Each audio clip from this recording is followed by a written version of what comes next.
Սիրոտոներից մինչև մարտիրութը։ Գիծյանը համակարգում ստացեք լրացուցիչ 8% զեղչ սալիկների ամբողջ տեսականու համար։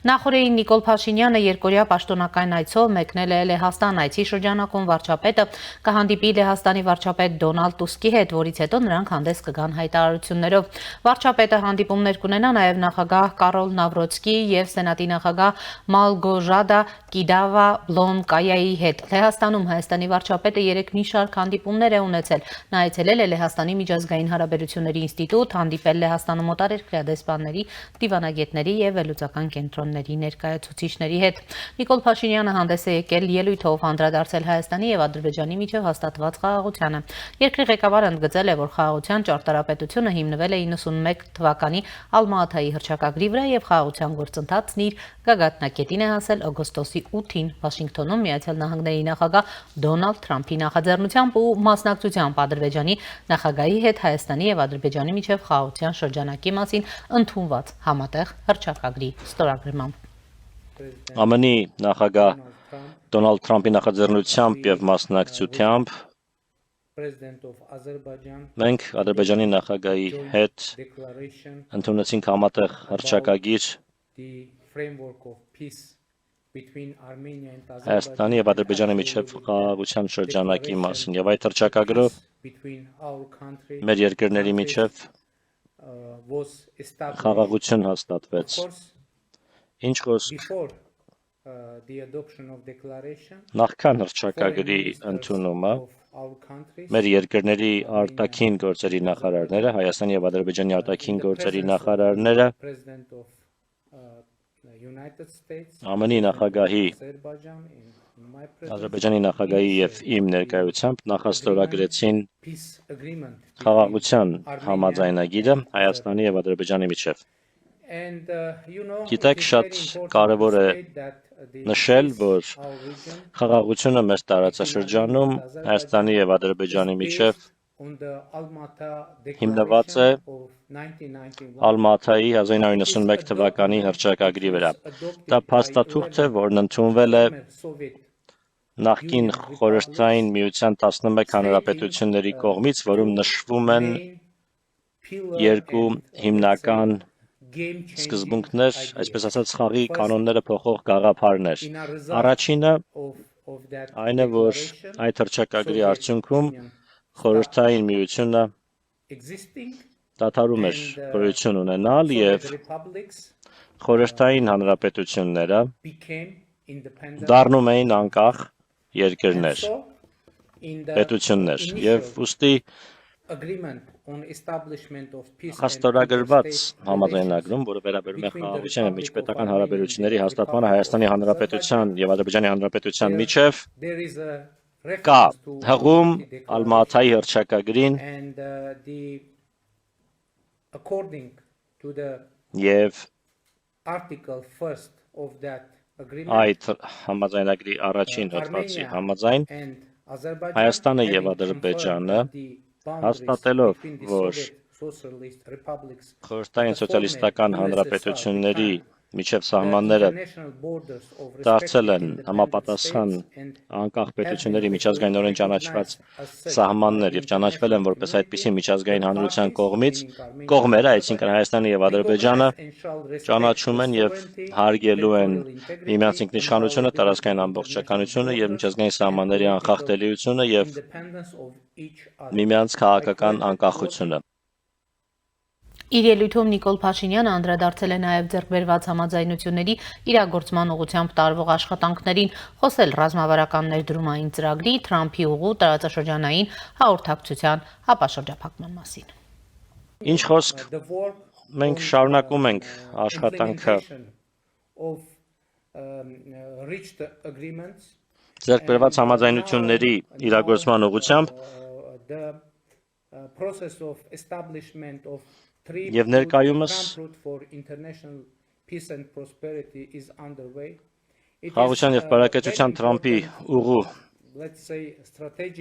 կայացումը ընթացքի մեջ է, դա շատ կարևոր ռազմավարական ներդրումային ծրագիր է, որը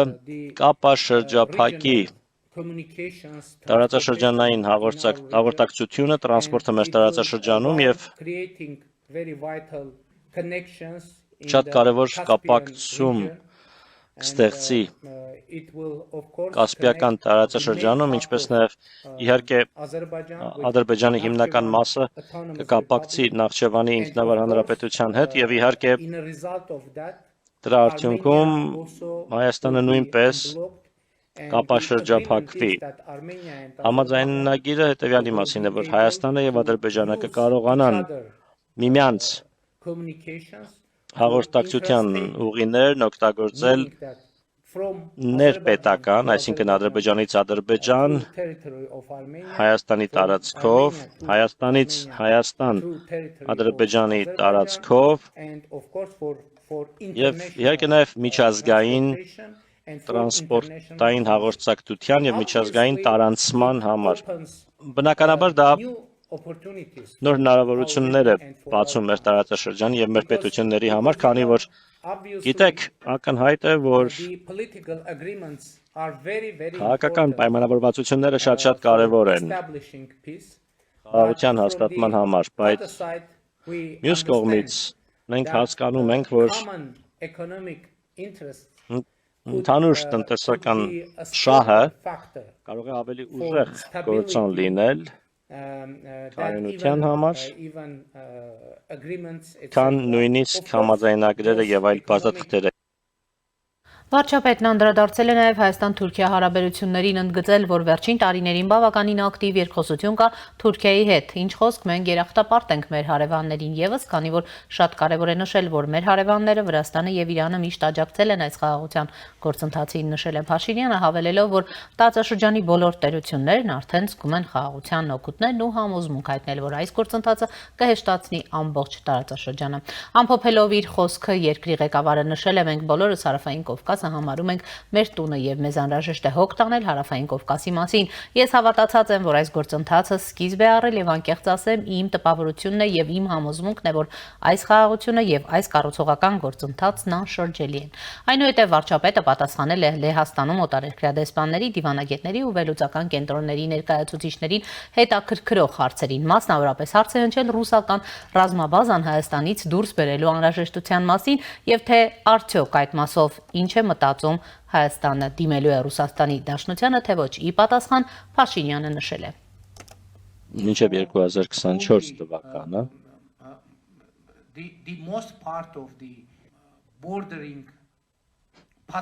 սահմանային անցակետերի մեծ մասը գտնվում էին Ռուսաստանի հսկողության ներքո կամ այնտեղ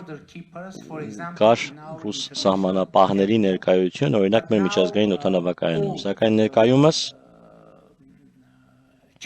բոլոր սահմանային անցակետերը մեր սահմանների վերահսկվում են Հայաստանի սահմանապահների կողմից։ Բնականաբար մենք շնորհակալ ենք Ռուսաստանին այնտեղ ներկայության համար, որպես նորանկախ պետություն 90-ականների սկզբներին մենք կարողություն չունեինք այդ տեսակի ծառայություններ մատուցելու, բայց ներկայումս մենք կարող ենք եւ մենք զարգացնում ենք մեր կարողությունները եւ իհարկե մենք կընդլայնենք մեր գործունեությունը եւ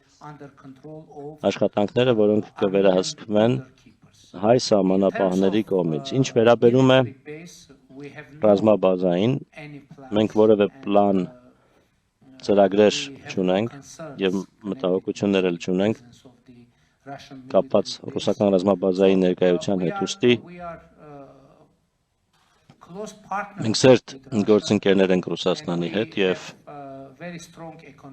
շատ սերտ տնտեսական կապեր ունենք, քաղաքական կապեր ունենք, թեպետ դուք գիտեք, որ մենք սառեցրել ենք մեր մասնակցությունը ՀԱՊԿ-ին եւ դա կապված էր որոշ իրադարձությունների հետ, որոնք տեղի ունեցան 2022 թվականին, քանի որ Հայաստանը հիասթափված էր ՀԱՊԿ-ից, քանի որ ունենալով իրավական պարտավորություն ՀԱՊԿ-ը հավուր պատշաճի չարձագանքեց անվտանգության մարտահրավերներին, որոնք կային Հայաստանի համար։ Մյուս կողմից սակայն մենք ասում ենք, որ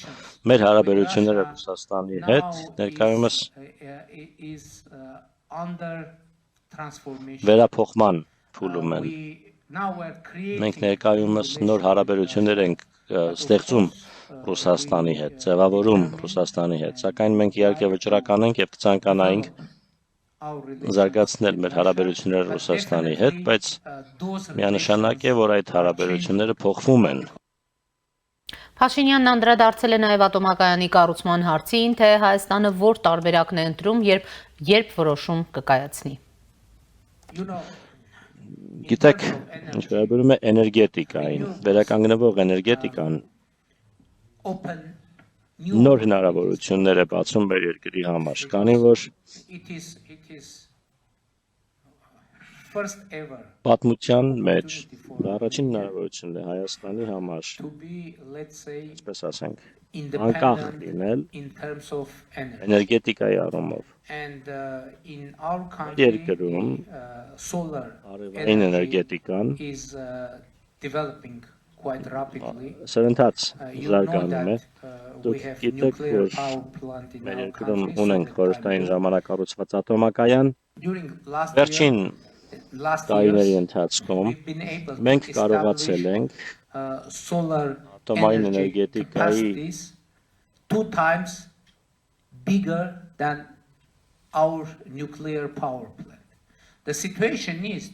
արևային էներգետիկայի ոլորտում ատոմակայանի կարողությունը կրկնակի գերազանցող կարողություն հաստատել եւ մենք հիմա մեծ ատոմակայանի կարիք մենք չունենք հաշվի առնելով հենց նոր նշածած գործընթացները։ Ուստի մեր փորձագետների գնահատականով մեզ անհրաժեշտ է ունենալ փոքր ատոմակայան։ Ահա թե ինչու մենք նախնական որոշում ենք կայացրել, որ փոքր մոդուլային տիպի միջուկային կայան, ատոմակայան ենք ունենալու։ Հիմա մենք քննարկում ենք այդ հնարավորությունը մեր գործընկերների հետ, մենք դա քննարկում ենք ԱՄՆ-ի հետ, Ռուսաստանի հետ, Չինաստանի հետ, Հարավային Կորեայի հետ, Ֆրանսիայի հետ, եւ մենք որոնում ենք լավագույն առաջարկը մեր երկրի համար։ Նիկոլ Փաշինյանը հանդիպում է ունեցել նաև Լեհաստանի հայ համայնքի ներկայացուցիչների հետ, նա անդրադարձել է Լեհաստան կատարած պաշտոնական այցի նպատակներին ու ակնկալիքներին, ընդգծելով Հայաստանի եւ Լեհաստանի միջև հարաբերությունների շարունակական զարգացման ու համագործակցության ընդլայնման կարևորությունը։ Նիկոլ Փաշինյանը ներկայացրել է Հայաստանի կառավարության առաջնահերթությունները, խոսելով խաղաղության օրակարգի առաջ մղման, տարածաշրջանային հաղորդակցության ուղիների ապաշրջափակման, ինչպես նաև Հայաստանի տնտեսական զարգացման ուղղությամբ իրականացվող քայլերի մասին։ Հանդիպման ավարտին Նիկոլ Փաշինյանը պատասխանել է ներկաների հարցերին, որոնք վերաբերել են Ադրբեջանի հետ խաղաղության գործընթացին, Հայաստանի արտաքին քաղաքականությանը, Հայաստան-Լեհաստան համագործակցության հեռանկարներին ու այլ արդիական թեմաների։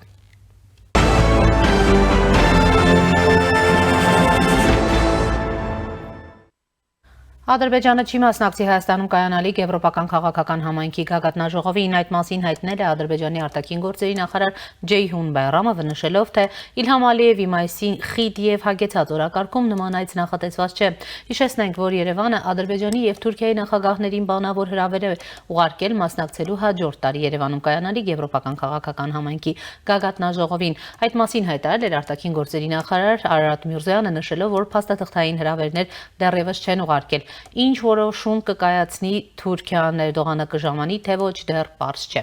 Եվ այս պահին առաջինի տաղավարում զրուցել եմ Ռեստարտ քաղաքացիական հիմնադրամի գործադիր տնօրեն Յուրի Ավագյանի հետ։ Պարոն Ավագյան, բարև ձեզ, շնորհակալ եմ հրավերն ընդունելու համար։ Բարև ձեզ, շնորհակալ եմ հրավերի համար։ Պարոն Ավագյան, անդրադառնանք վարչապետի Լեհաստան կատարած այցին եւ այնտեղ ըստ էության կարևորագույն հարցեր բարձրացվեցին, ուրեմն ըստ էության միջազգային հանրությանն էլ լրագրողական վերլուծական կենտրոններին էլ նաեւ հետաքրքիր է, թե Հայաստանը ի վերջո ինչ է մտածում Հայաստան-Ռուսաստան հարաբերությունների հետ կապված։ Մենք միասին լսեցինք նաեւ վարչապետի դիրքորոշումը 102-րդ ռազմաբազայի վերաբերյալ, փաստորեն Հայաստանը այդ հարցով անգամ մտադրություն հնարավորություններ էլ չունի առաջիկայում դիմելու այդ ռազմաբազան Հայաստանից դուրս բերելու ավելին հայ-ռուսական հարաբերությունների մասին խոսելիս վարչապետը նշեց, որ այդ հարաբերությունները վերափոխման փուլում են եւ այլն դուք ինչպես եք գնահատում Հայաստանը մի կողմից փաստորեն փորձում է դիվերսիֆիկացնել իր անվտանգությունը, մյուս կողմից փաստորեն որևէ կերպ չի փորձում հրաժարվել ըստ էության այդ ռազմաբազայից։ Ինչ է տալիս այդ ռազմաբազան մեզ այսօր, նույնիսկ շատերը նշում էին ընդհանուր մինչև այդ ռազմաբազայից եկող վտանգների մասին, համեցեք։ Տեսեք, իրականում իհարկե նկատվում էր, որ ընդհանուր առմամբ վարչապետը շատ ավելի շատ մեղմ Ռուսաստանի հետ կապված այսպես ընդգծումներ իրականացնում այս հանդիպման ընթացքում, քան մենք սովոր ենք լսել կամ քան մեկ անկակալում ենք տեսնել, հա, բայց այնուամենայնիվ պետք է հասկանալ, որ այն ողջ բովանդակությունը, որ վարչապետը այնտեղ ներկայացնում էր, հա, տարածաշրջանում տեղի ունեցող նոր իրադարձությունների, ընդհանուր առմամբ Հայաստանի կախվածությունների դիվերսիֆիկացման եւ այլն, այդ ամբողջը ամերիկյան գործընթացներն, ամերիկյան հովանու ներքո տեղի ունեցող նույն խաղաղության գործընթացը տեղի ունենում Վաշինգտոնյան հռչակագրի շրջանակներում եւ դրանից բխող գործողություն եւ իրականում Վաշինգտոնյան հռչակագիրը դա այն քաղաքական զարգացումն է, որ փոխարինեց իրականում անվտանգային ռուսական ճարտարապետությանը, որ առկա էր տարածաշրջանում։ Միևնույն ժամանակ Հայաստանի կախվածությունների դիվերսիֆիկացման մասով մենք տեսնում ենք էլի Վենցիայիցի արդյունքում ամերիկյան, հա, ներդրումներ այդ 1-2-3 բանաձևի շուրջ համագործակցության հաստատումը եւ վերջնական հայտարարությունը, այսինքն այստեղ ընդհանուր առմամբ մենք տեսնում ենք մի իրավիճակ, երբ որ մեր ամերիկացի գործընկերները բավականին շատ առաջ են ընկել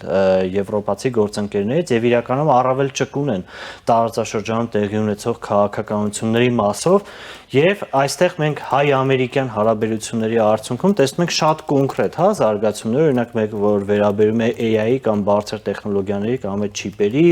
ով ոնց ուզում է թող անվանի, այդ ոլորտին, որը իրենց երկրացնում է մինչև 5 միլիարդի ներդրում Հայաստանում, նաեւ մենք տեսնում ենք այդ մոդուլյար ատոմակայանի տեխնոլոգիաները, որ փոխանցվել են ամերիկյան կողմից, նաեւ միևնույն ժամանակ մենք տեսնում ենք այդ հետախուզական դրոնների ձեռքբերումը, որը էլի տեղի ունեցել Ամերիկայի հետ հարաբերությունների արդյունքում, միևնույն ժամանակ նաեւ մենք հիշում ենք շատ լավ, օրինակ Ալիևի հռետորաբանությունը դեպի եվրոպական մեր շատ հարգարժան գործընկերները եւ նաեւ դա համեմատության մեջ տեսնում ենք դեպի Թրամփի վարչակազմի հետ, ինչը միմյանց հակասում է, որտեղ Թրամփի վարչակազմի պարագայում իրենք կարողացել են, հա, Ալիևին բերել որոշակի կառուցողական դաշտ, իսկ Եվրոպական միությանը դա չի հաջողվել եւ ըստ էության մենք հանգում ենք մի հատ իրավիճակի, երբ որ եվրոպական այս ժամանակակից բյուրոկրատական դանդաղաշարժությունը, հա, ինքը իրենց ավելի շատ դուրս է թողում այս տարածաշրջանում տեղի ունեցող գործընթացներից, հետեւաբար Հայաստանը ստիպված է այնտեղ որոշակի առումով ավելի մեղմ արտահայտություններ իրեն թույլ տալ, որովհետեւ այն ամենը ես նորից եմ կրկնում, ինչի մասին որ վարչապետը խոսում էր, եկեք տեսնենք թե այդտեղ եվրոպական բյուրոկրատիան է խանգարում այդ հարաբերությունների ավելի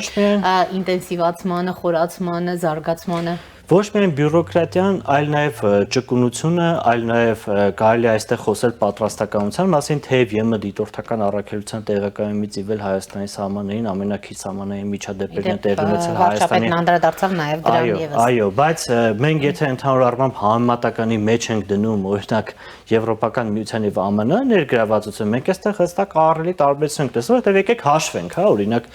ընտրություններին ընդառաջ կամ ընտրությունները հաշվել չէ, այս պայծրությամբ Եվրոպական միությունը ինչ տեսակի, հա, օրինակ աջակցություններ ցանկանում իրականացնել։ Կարևոր, դուք տեսաք, օրինակ հիբրիդային ունեցավ, այո։ Հիբրիդային, օրինակ կայանի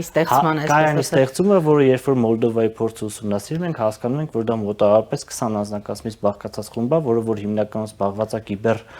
հանցագործությունների դեմ պայքարի կամ օրինակ հիմնականում է բավարար չէ, պարոն Ավագյան, ձեր տեսեք, ոչ թե բավարար չէ, այլ հիբրիդային գրողների դեմ պայքարի առումով։ Իհարկե բավարար չէ, որտեղ եթե հաշվի ենք առնում օրինակ Ռուսաստանի ներդրումը, եթե հաշվի ենք առնում օրինակ Ռուսաստանի ներկայությունը, եթե հաշվի ենք առնում որ Հայաստանի մեդիայի եթե չասեմ մեծամասնություն գոնեց գալի հատված օրինակ հիմնականում պրոռուսական նարատիվների ռեպլիկացմամբ են զբաղված, ապա սրանք եթե համեմատություն մեջ ենք դնում, որ պարսատիկով պայքարես բազուկայի դեմ, հա, մոտավորապես այսպեսի մի իրավիճակ է, երբ որ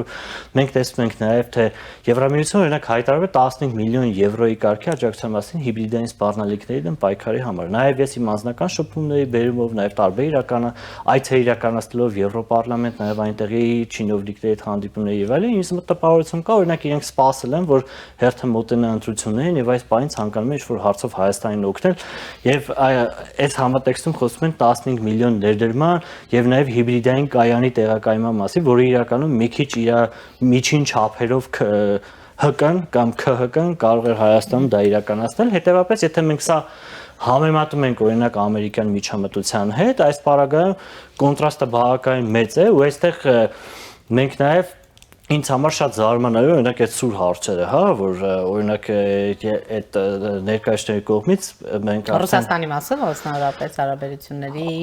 ատոմակայանի հետ կապված։ Այո, իհարկե, որտեվ ատոմակայանի հետ կապված օրինակ Եվրամիությունը ինչ է անում։ Մենք ԱՄՆ-ն գիտենք ինչ է անում։ Օրինակ մեր հետ կիսում է տեխնոլոգիա, օրինակ պատրաստ է որոշակի ներդրումներ իրականացնել, օրինակ պատրաստ է Ադրբեջանին բերել կառուցողական դաշտ, օրինակ պատրաստ է Ռուսաստան։ Առայժմ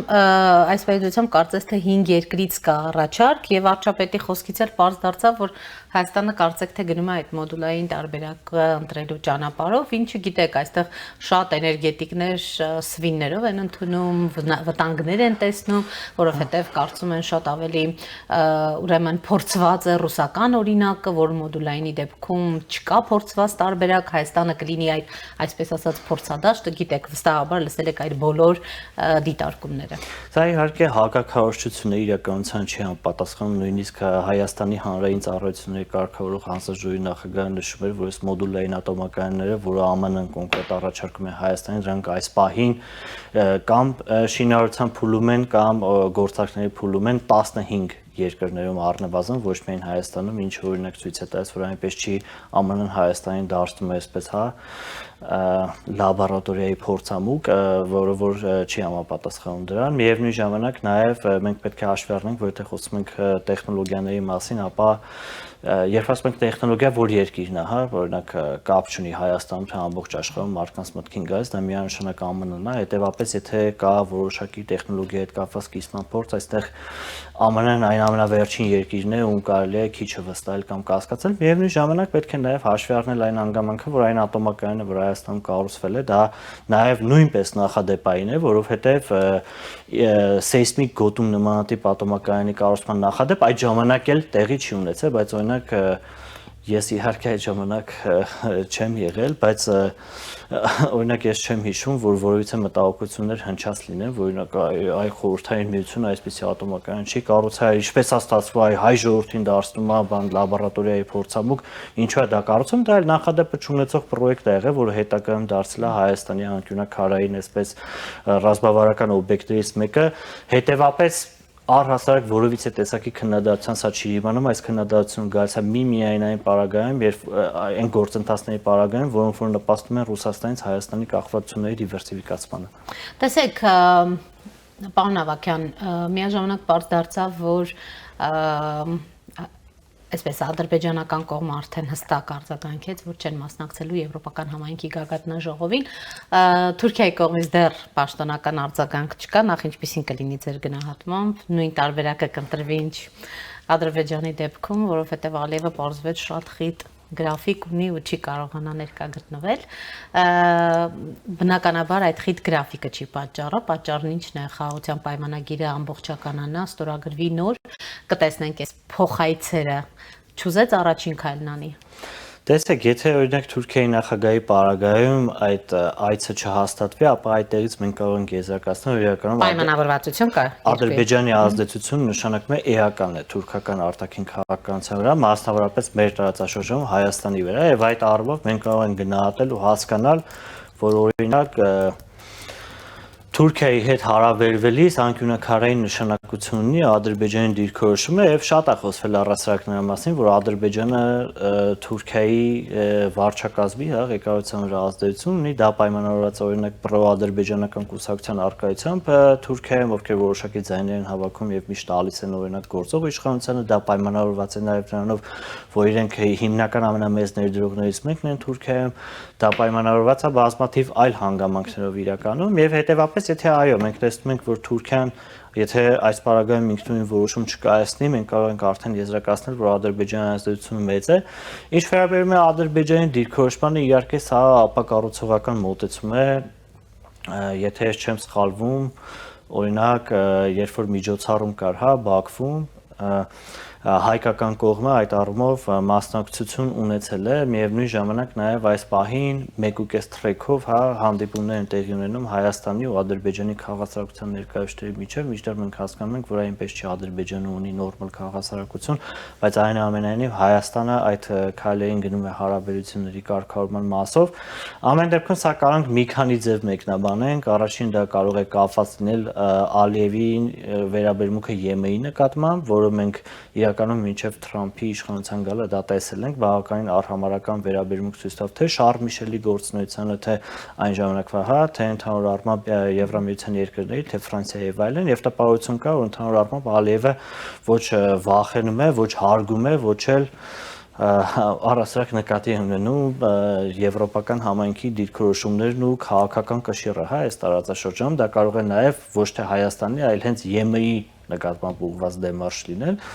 Միևնույն ժամանակ դա կարող է նաև ուղղված լինել սեփական լսարանին, որ այսինքն ասում է, որ մինչև մենք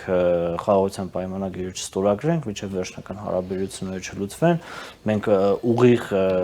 ներգրավման մեջ այդպիսի բարձր մակարդակով Հայաստանի հետ չենք մտնի, հետեւաբար շատ բարդ է կոնկրետ բան ասել, դա մի քանի այս տարբերակն է, ներքին լսարանն է, ԵՄ-ի նկատմամբ վերաբերմունքն է, որ կարա ազդեցություն ունենա։ Եվրոպական համայնքի ներկայացուցիչներին էլ էր հետաքրքրում Հայաստանում առաջիկա խորհրդարանական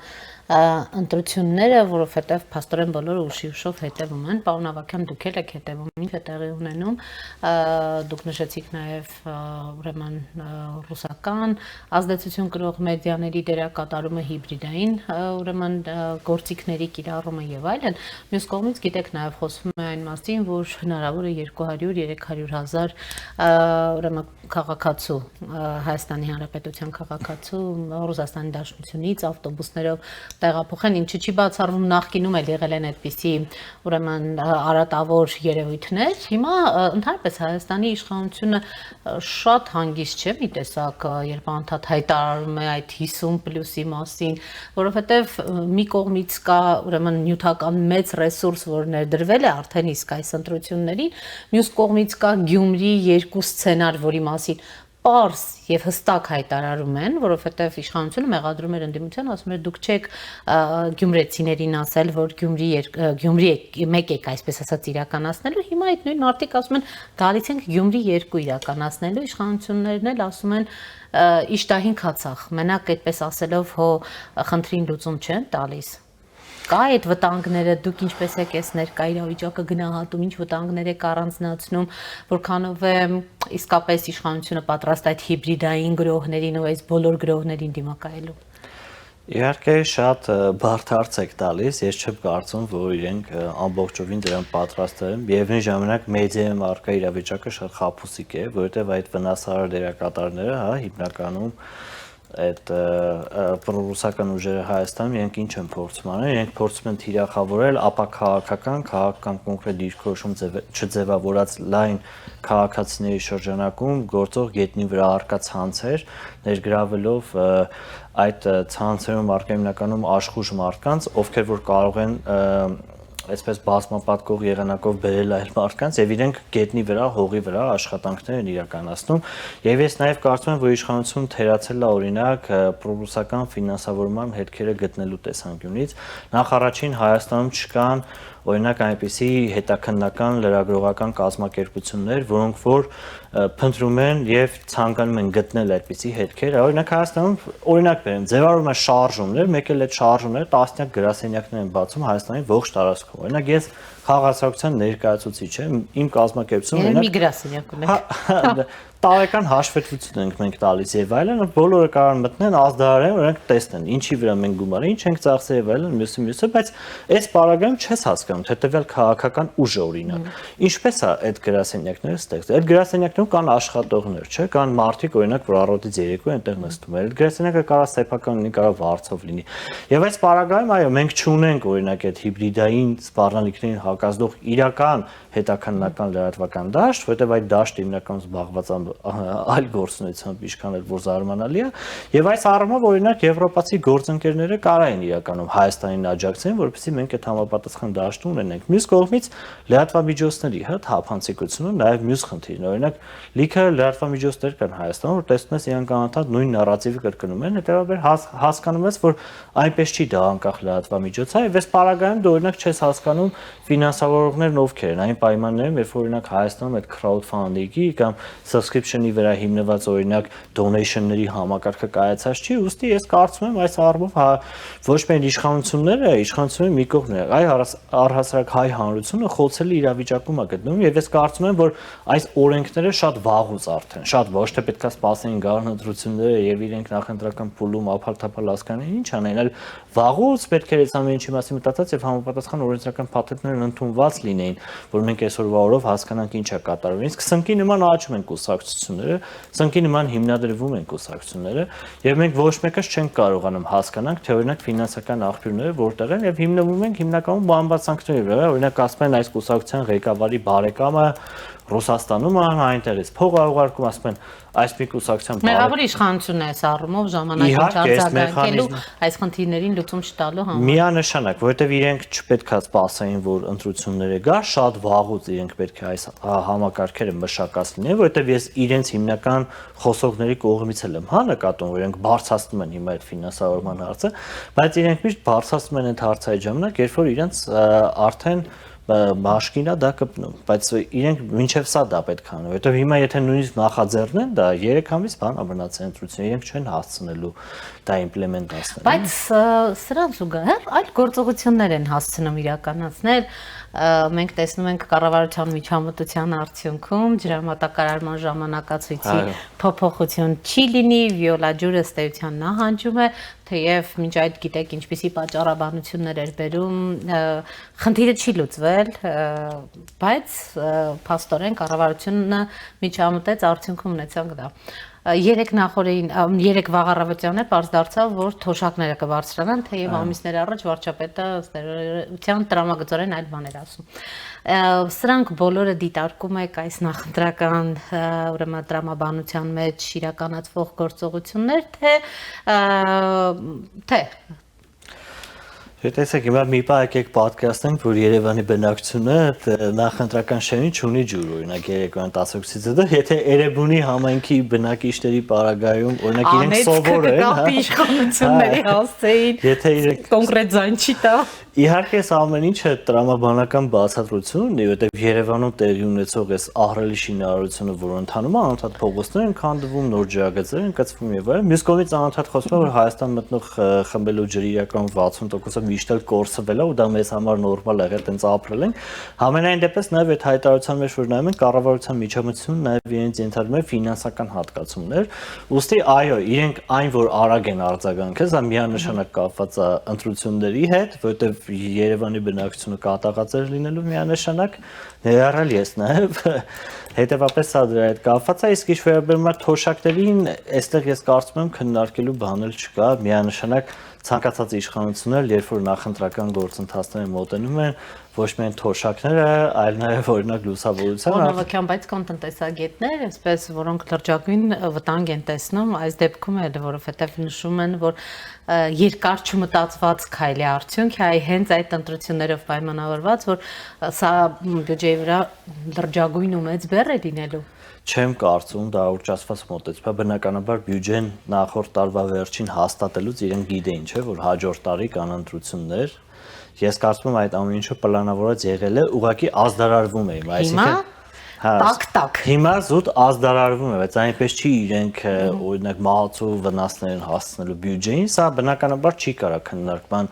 առարկա չդառնա, որովհետև ցանկացած գործունեական ուժը գիտի, որ նախընտրական արշավը սկսվում է ընտրվելու հաջորդ օրվանից, եւ հետեւապես իրենք բյուջեն մշակելուց միանշանակ հասկացել են, որ այս տարի ընտրություններ ալնելը, ուստի ես առհասարակ այդ առումով մտահոգություններ չունեմ, բայց այն որ թոշակների բարձրացումը դա հենց ապրիլի 1-ով նախընտրական այսպես տրամադրությունների հարուցման համար միանշանակ։ Գյումրի 2 կլինի թե ոչ։ Տեսեք, Գյումրի 2-ի սցենարը ես կարծում եմ առհասարակ թիմ ընտրությունները շատ տարբեր են համապետական ընտրություններից։ Այն շատ մարդիկ, ովքեր Գյումրիում հիմա ընտրել են օրինակ, ասենք ընդդիմադիր ուժերի, լիքը հարցական է, արդյոք իրենք պարլամենտական ընտրությունների նույն ընտրությունը կատարելու են, թե ոչ, որովհետև երբ որ մենք թիմ ընտրությունների ընդհանուր առմամբ զարգացման նայում ենք, այնտեղ ամենամեծ դերակատարումը ունի հիմնականում տեխնացուն։ Այսինքն մարդիկ չեն խորանում, թե տեխնացուն որ կուսակցությունից է, ինչից է, մարդիկ մեծամասամբ գնում են այդ անձի հետևից եւ այնտեղ Գյումրիի պարագայում մենք զգացինք, որ այդպիսի լայն վստահություն ունեցող անձեր չկան իրականում, ուղղակի ընդդիմության կողմից առաջ քաշված անձերը ավելի շատ որոշակի իրենց թաղում, թաղամասում, հեղինակություն ունեին, ծանոթ, կապեր, բիզնեսներ եւ այլն։ Այո, այդ մարդիկ ավելի շատ սփռվածություն ունեն այդ համայնքում եւ այդ լոկալ ընտրություններում առասարակ այդ լոկալ հայրենասիրական դրսևորումները Երևանին հակառակ որոշումներ կայացումը եւ դա մոդայիկ է, հա, առասարակ մեր մարզերին, բայց պարլամենտական ընտրությունը ես կարծում եմ, որ ինքը մի քիչ տարբեր է, այստեղ իրականում կա այսպես ասած երկու մեծ բլոկ, հա, դա մեկը ընդդիմության շրջանում, դա Կարապետյանների բլոկն է, դա Ռոբերտ Քոչարյանի եւ Գագիկ Ծառուկյանի բլոկն է, որը գործնականում լրիվ նույնն է, Կարապետյանների մասով իրենք արտաքին քաղաքական կողմնորոշումով կարծես թե այտենց հիմնականում հարև նման են մտածում, եւ կա այստեղ նաեւ արդեն Փաշինյանի բլոկը, որը որ ամբողջովին ինքը առանձին է հանդես գալիս եւ կան այնտեղ արդեն ավելի փոքր քիչ ազդեցություն ունեցող կուսակցություններ, որոնց նպատակը ուղղակի շեմը հաղթահարելն է։ Այն մոտեցումը, որ ունի գործող իշխանությունը, իրենք ցանկանում են բացարձակ մեծամասնություն հավաքել բոլոր մնացած ուժերին միմյանց նույնացնելով միմյանց հետ, Կարապետյանների մասով իրենք ցանկանում են տարանջատվել Քոչարյանից ու Սերժ Սարգսյանից, բայց միևնույն ժամանակ իրենց հարցազրույցներից երևում է, որ այնպես չի իրենք, օրինակ եթե ես վստահ եմ, եթե Քոչարյանը շատ ձայներ հավաքի, բոլոր ընդդիմադիր ուժերն էլ կընտրեն Քոչարյանին կամ եթե Կարապետյանը հավաքի, բոլոր ընդդիմադիրները կընտրեն։ Հիմա եթե վերադառնանք ձեր հարցին, շատ իրականում բարդ է այդ հարցին պատասխանել։ Համենայն դեպս ես կարծում եմ, որ Գյումրի 2 սցենարը ընդդիմության պարագայում այդքան էլ արդյունավետ չի լինի, իրենք շատ փոշիացած ձայներ կունենան իրականում։ Շնորհակալ եմ, պարոն Ավագյան։ Ես եմ շնորհակալ։ Առաջինի տաղավարում զրուցում է Ռեստարտ քաղաքացիական հիմնադրամի գործադիր տնօրեն Յուրի Ավագյանի հետ։